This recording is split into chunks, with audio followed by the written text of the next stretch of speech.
안녕하십니까. 저는 그 지난 평창 패럴림픽 장애인 아이스하키 동메달리스트 캡틴 한민수입니다. 반갑습니다. 네. 반갑습니다. 저 실물 처음 뵀는데 너무 잘생기셨어요. 몸이 무슨 터미네이터 같은데. 아니, 특히나 워낙 멋지기도 하시지만 의족을 좀 드러내셨는데 불편함도 없어 보이고요. 또 네. 멋진 것 같아요. 저는 그 의족을 드러내서 좀 더 좀 당당해지는 것 같아요. 뭐 지금 네. 뭐 겨울이라서 좀 추워보시는 것처럼 전혀 안 춥습니다. 예, 이 열기가 너무 있어서. 근데 그 오히려 의족을 드러내지 않은 상태에서는 좀 더 좀 멋지게 걸으려다가 좀 어색해지는데 의족을 드러내면 제가 좀 약간 불안하게 걷더라도 다 뭐 누구든 다 이해하잖아요. 그래서 더 당당해지는 것 같습니다. 네. 아니 뭐 전혀 뭐 어색하거나 뭐 그런 맞아요. 느낌이 없어서. 네. 근데 그 이런 질문은 조금 네. 신뢰가 안 될지 모르겠습니다만 또 시청자분들이 또 궁금해하실 수 있기 때문에 언제 처음 이렇게 몸이 좀 불편하게 되셨는지 이거 한번 여쭤보고 싶습니다. 저는 보통 이제 돌이 되면 이렇게 걷잖아요. 네. 네. 걷는데 이제 저는 돌이 됐는데도 걷지를 못했대요. 그래서 아. 이제 부모님께서는 아이가 좀 늦나 보다 생각을 하셔가지고 네.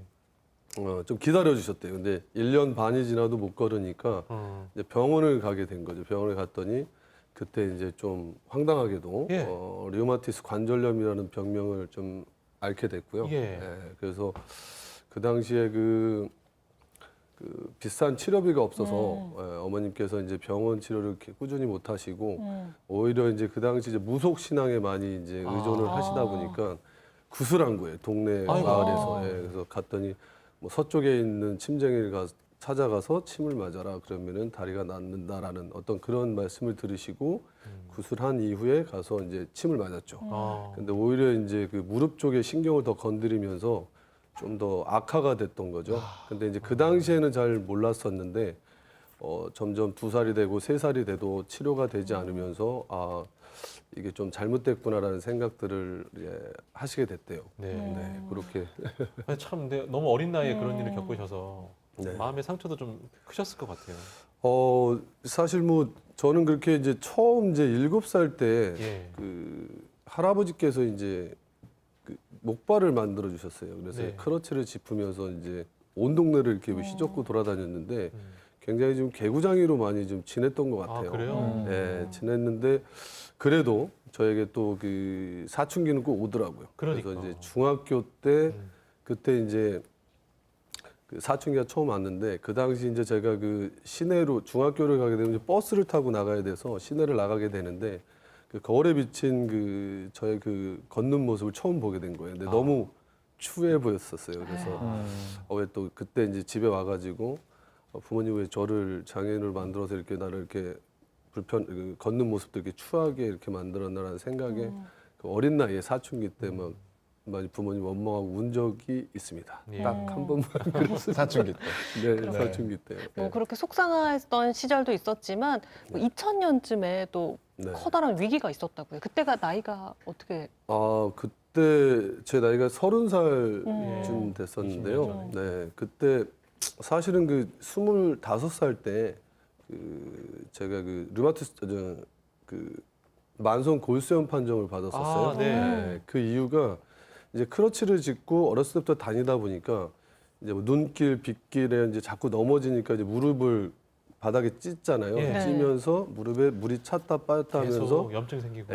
만성 골수염 판정을 받았었어요, 사실은. 근데 예. 이제 그 당시에 병원에 갔더니 다리를 절단하라고 사실은 아이고. 그때도 그랬었어요. 예. 근데도 저는 그 사춘기 때 볼품없는 다리를 왜 장애를 갖게 했냐고 부모님 원망한 적이 있었지만 사실 그 목발을 짚고 그 볼품없는 다리를 갖고 저는 사실은 그 대청봉도 뭐 등산 올라가고 예. 할 정도로 많이 왕성하게 장애를 못 느낄 정도로 제가 활동을 많이 했었어요. 네. 그래서 25살 때 절단을 하라고 하니까 너무 싫었던 거예요.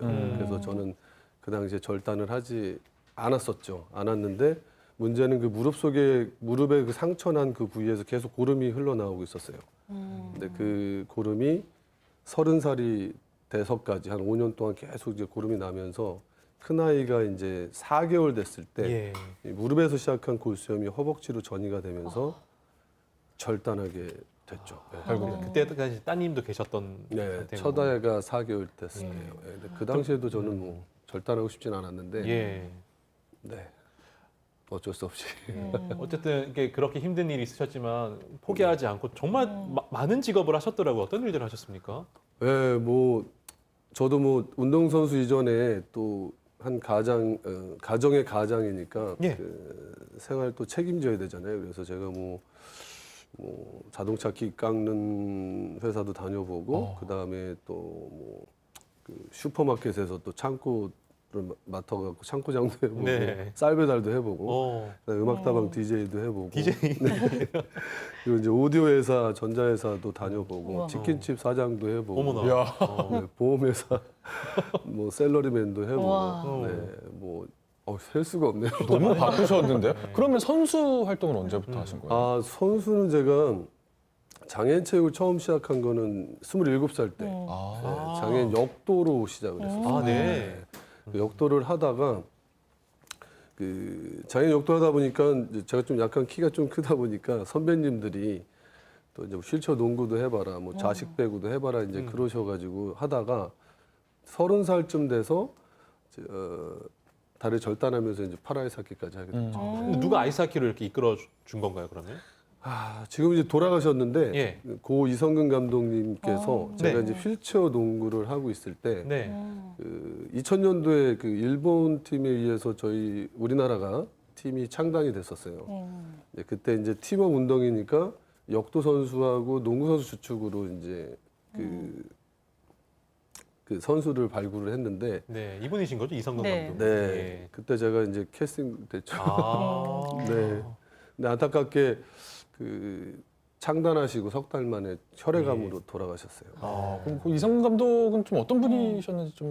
네, 그 이성 감독님께서는 그 대학교 시절에 아이스하키 선수 출신이셨어요. 근데 이제 허리가 평상시 좀 안 좋으셨는데 아이스하키가 이제 바디 체킹이랑 몸싸움이 많이 하죠. 그쵸. 네, 그러다 보니까 그 바디 체킹에 그 허리 신경이 끊어지시면서 하체 마비 장애인이 되셨죠. 그렇게 10년 동안 장애인으로 휠체어 장애인으로 생활하시다가 안타깝게 이제 파라이사키 장애인 아이스하키를 창단하시고 석 달 만에 돌아가셨죠. 네. 종목 이야기를 해보자면 말씀해주신 대로 아이스하키 종목 자체가 워낙 좀 격렬하잖아요. 네네네네. 근데 파라 아이스하키 그 장애인 아이스하키는 좀 어떻게 다른가요? 뭐 간단하게 말씀드리면 그 비장애인 아이스하키하고 비교해 보면 비장애인 아이스하키는 스탠딩 하키고 서서 하키를 하고 스틱 한 자루로 하고요. 네. 그다음에 장애인 아이스하키는 좌식 하키라서 이제 앉아서 하고 스틱 두 자루로 하는 아. 그 차이가 좀 있고요. 네. 근데 이제 그 오히려 저희 종목이 더 어려운 거는 비장애인 종목 같은 경우에는 이제 하체 스케이팅은 따로 또 손 따로 스틱 그렇죠. 따로 해서 네. 자유롭게 또 반동 그 주변도 또 이렇게 많이 맞아요. 컨트롤할 수 네. 있는데 저희는 스틱 두 자루로 스케이팅 추진력도 만들어야 예. 되고 그리고 또 패스를 주고 다시 또 잡고 또 스케이팅을 해야 맞아. 되죠. 그러니까 너무 바쁜 거예요. 그렇네요. 바쁘네요. 패스 네. 주고 다시 스케이팅하고 슛 때리고 다시 스케이팅하고 그러다 보니까 좀 미스도 많이 나고 하지만 또 저희 뭐 비장애인 하키 못지않게 스피드와 또 격렬함 또 재미와 감동까지 있어서 저는 오히려 저희 종목이 더 어렵지 않나요? 그러면은 뭐 비장애인 선수들하고 네. 같은 조건에서 승부를 겨루면 뭐 상대도 안 되겠는데요? 네. 저희 조건이에요? 맞춰주면? 네. 저 뭐 스틱 꼭 네, 전혀 안 되죠. 죄송합니다. 네, 죄송합니다. 이제 네. 훨씬 더 어려운 종목인 네, 것 그러니까, 같아요. 그러니까. 그러니까 왜 도전을 이렇게 열심히 하시는 분들 얘기를 들어보면 좀 진부한 표현이기도 한데 잠을 자는 시간도 아까웠다 이런 얘기 많이 하시잖아요. 네. 실제로 좀 잠을 자기도 아까울 만큼 노력을 했다 이렇게 말씀하셨다고. 뭐 저희 때는 좀 더 그랬던 것 같아요. 네. 좀 간절함이 좀 있어서 그 메달 따고 싶은 간절함이 있어서 그리고 또 그때는 그 지금보다 더 열악했었어요. 그래서 직장 생활을 하면서 그러면서 이제 운동을 해야 됐기 때문에 제가 그 역도하고 아이스하키를 같이 했었어요. 그래서 직장 생활 끝나고 웨이트 트레이닝을 했고 월요일부터 금요일까지 그다음에 토요일하고 일요일만 아이스하키 대관이 있어서 연습을 했는데 그때 또 이제 아이스하키를 하고 그러니까 일주일 내내 한 거잖아요. 그러니까 집사람이 이제 아이가 그때 2살, 4살 막 했을 때니까 원망 많이 했죠. 어머 많이 운동하면 돈이 나와, 뭐가 나와, 막 이러면서 원망 많이 했는데, 네, 나중에 실업팀이 생겨서 그때부터 좀 괜찮아졌어요. 네. 네.